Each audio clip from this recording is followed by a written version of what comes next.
3. The clerk will report.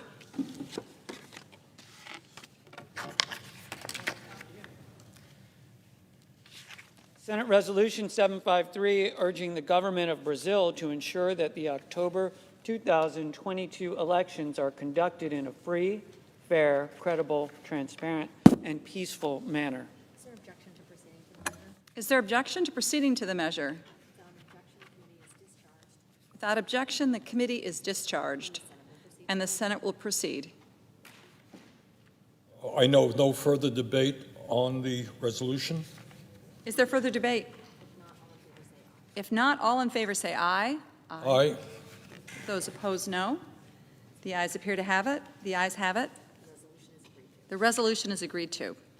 I ask unanimous consent that the preamble be agreed to and that the motions to reconsider be considered made and laid upon the table. Without objection.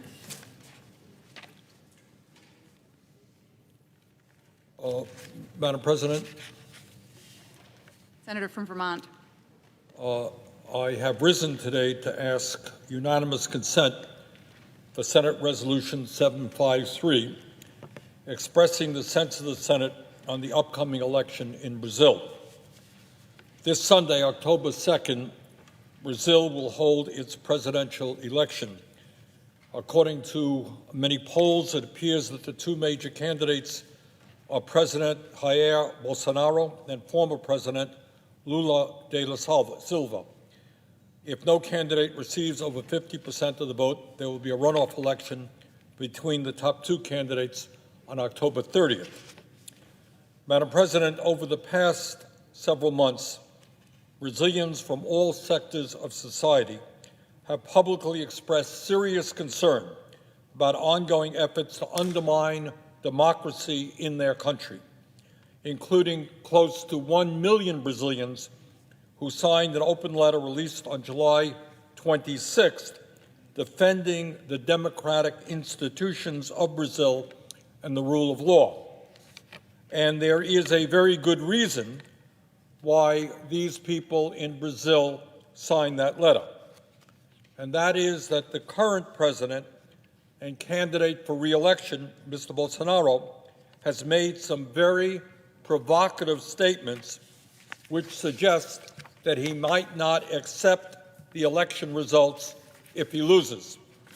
In other words, he might attempt to destroy Brazilian democracy and remain in power no matter what the people of Brazil determine in a free, fair, and democratic election.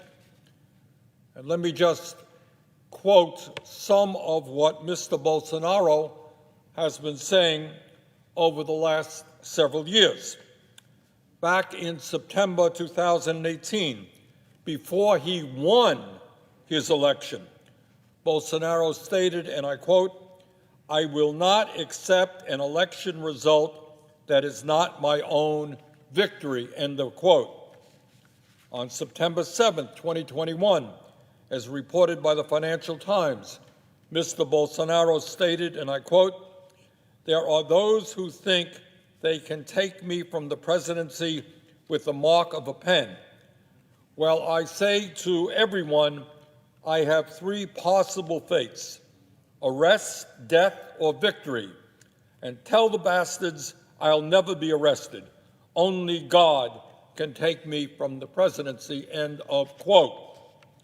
According to Human Rights Watch, previously, President Bolsonaro had claimed, without providing any evidence, that the last two presidential elections were fraudulent, including his own election, in which he claimed he got more votes than the final tally showed.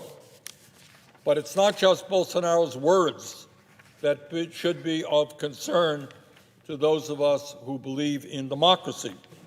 According to a recent survey by the Federal University of the state of Rio de Janeiro, Brazil is experiencing a 335% increase in violence directed against political leaders in 2022 relative to 2019.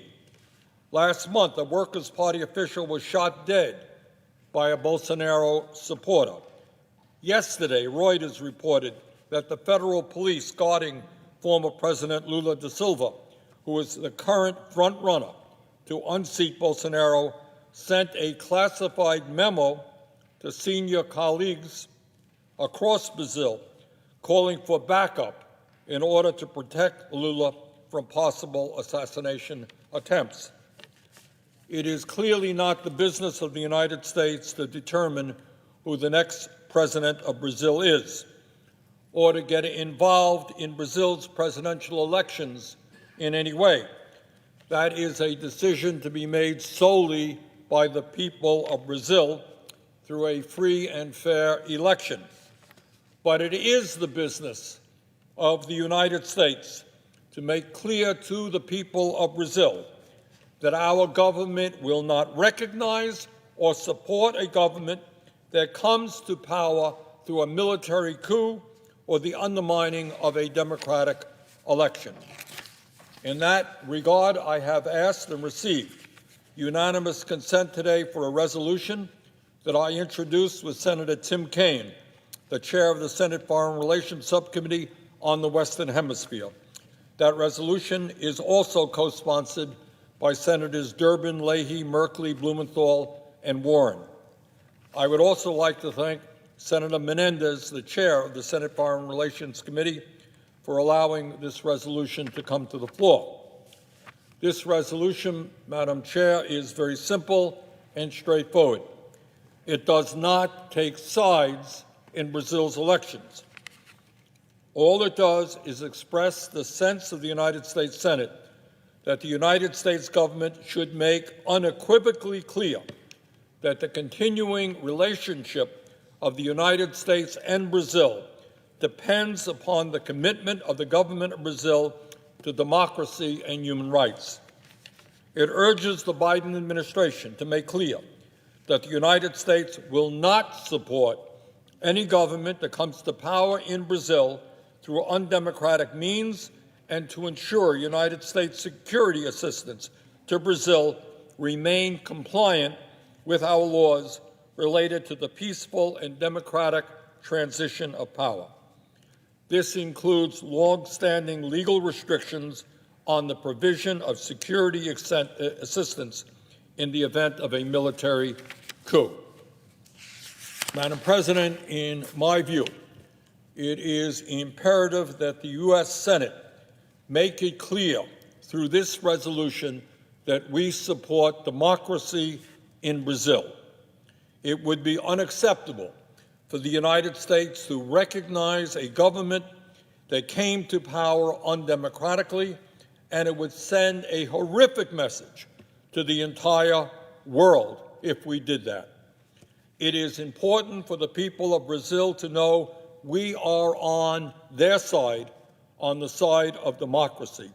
This resolution sent that message, and I thank my colleagues for supporting it. And with that, Madam President, I would yield the floor.